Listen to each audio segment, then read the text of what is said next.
Qual a sua opinião que hoje em dia a maioria dos dentistas, né, odontologistas, estão fazendo mais a parte estética, tipo bichectomia, outras coisas mais, e estão deixando o que realmente deveria fazer meio que de lado? Se você pode falar alguma coisa nesse sentido. Cara, hoje a gente vê muita gente formando e já indo direto para essa parte estética, para essa parte de harmonização facial, essa parte de lentes, de estética, esquecendo a odontologia raiz.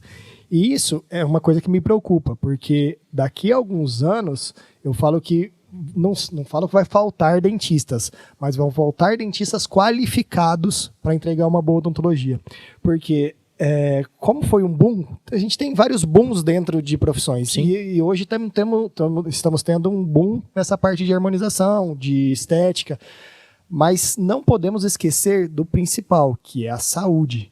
A gente tem que pensar que para entregar uma estética, alguma coisa dentro da odontologia, a gente tem que pensar o quê? Deixar tudo que está ali, o biológico, saudável. Então, é uma coisa que me preocupa, e eu acho que as escolas têm que rever um pouco, mostrar para o aluno que é legal, tem que aprender, mas ele tem que saber o porquê que ele está fazendo, para conseguir entregar uma coisa bacana.